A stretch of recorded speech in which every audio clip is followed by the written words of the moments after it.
नमस्कार मित्रांनो. मित्रांनो, कालचा गट क चा मुख्य परीक्षेचा पेपर झाला बघा आपला. आणि या मुख्य परीक्षेच्या पेपरमध्ये दोन असे महत्वाचे प्रश्न होते की ज्या प्रश्नांची उत्तरं हे सहजासहजी या ठिकाणी कुठेच सापडत नव्हती.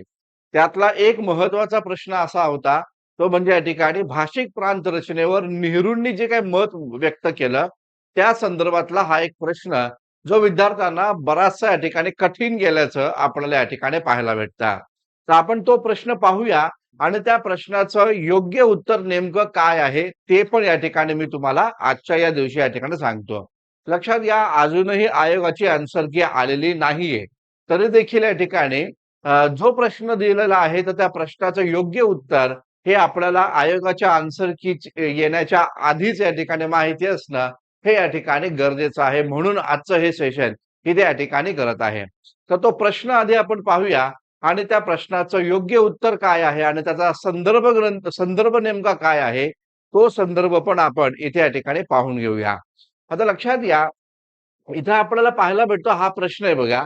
या प्रश्नामध्ये म्हटलेलं आहे, संयुक्त महाराष्ट्राच्या काळात संयुक्त महाराष्ट्र चळवळीच्या काळात भाषिक व सांस्कृतिक आधारावर नव्या प्रांताची निर्मिती करावी ही मागणी काँग्रेस पक्ष व तत्कालीन केंद्र सरकार यांनी मान्य केली असली तरी तिला मूर्त स्वरूप देण्यासाठी 27 नोव्हेंबर 1947 रोजी पंडित जवाहरलाल नेहरू यांनी खालील कोणत्या बाबींचा विचार करावा असं मत या ठिकाणी मांडलं होतं.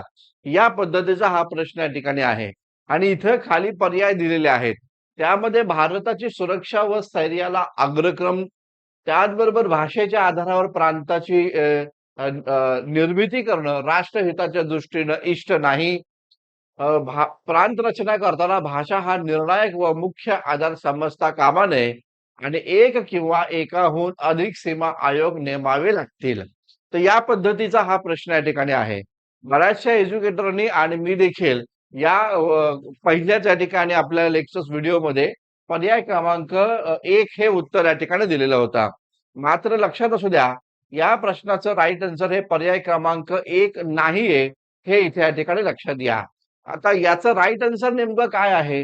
तर लक्षात घ्या, याचं राईट आन्सर हे या ठिकाणी पर्याय क्रमांक ए आणि त्याचबरोबर डी हे आपल्याला या ठिकाणी पाहायला भेटतं. म्हणजे आपल्याला दिसून येतं की या प्रश्नाचं राईट आन्सर हे पर्याय क्रमांक 4 हे आपल्याला या ठिकाणी पाहायला भेटेल. आता लक्षात घ्या, याचा संदर्भ पण मी तुम्हाला या ठिकाणी सांगतो की हा प्रश्न आयोगाने कुठून घेतला आणि तुम्हाला आता लगेचच दाखवतो की या प्रश्नाचं राईट आन्सर हे या ठिकाणी भारताची सुरक्षा व स्थैर्याला अग्रक्रम आणि एकाहून अधिक सीमा आयोग नेमावे लागतील.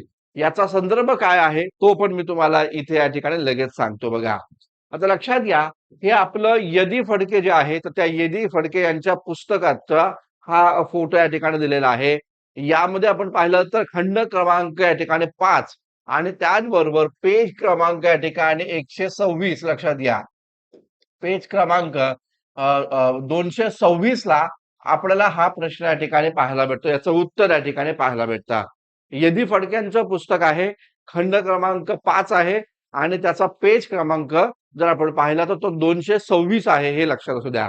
यामध्ये स्पष्टपणे म्हणलेलं आहे की एन.जी. रंगा जे होते तर त्या एन.जी. रंगाने विधिमंडळामध्ये भाषिक प्रांत रचनेच्या संदर्भामध्ये इथे या ठिकाणी नेहरूंना सवाल विचारला होता. तेव्हा नेहरूंनी 26 नोव्हेंबर 1927 रोजी घटना परिषदेमध्ये दिलेलं उत्तर हे उडवाउडवीचं होतं असं म्हणलेलं आहे. आणि त्यावरून भाषिक प्रांत रचनेमुळे केंद्र सरकार मुळीच निकडीचा वाटत नव्हता हे स्पष्ट झालं असं म्हणलेलं आहे.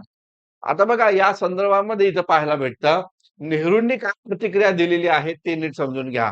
भारताची सुरक्षा आणि स्थैर्य, सुरक्षितता आणि स्थैर्य या गोष्टी सर्वात महत्वाच्या असल्याचं सांगून तत्कालीन बिकट परिस्थितीतून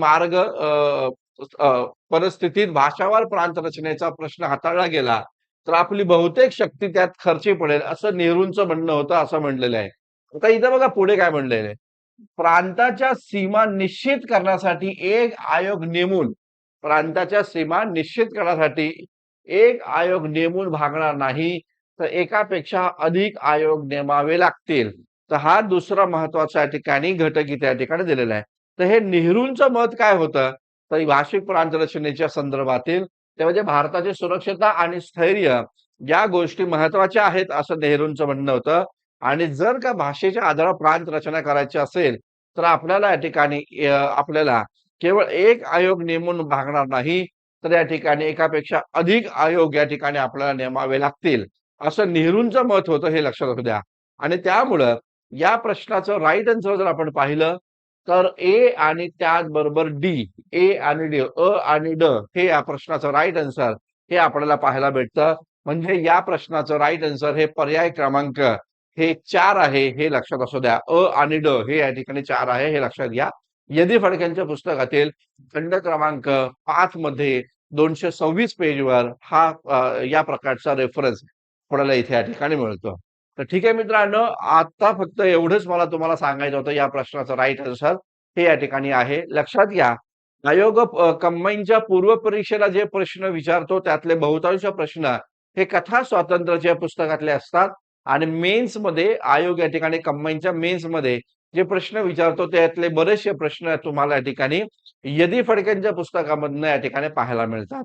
तर या वर्षीच्या पेपरमध्ये आत्ताचा गट क चा जो पेपर झाला त्यामध्ये जवळपास आपण जर पाहिलं तर सारेच प्रश्न म्हणजे एक 7 ते 8 प्रश्न यदी फडक्यांच्या खंडामध्ये आपल्याला सहजरित्या या ठिकाणी सापडतात.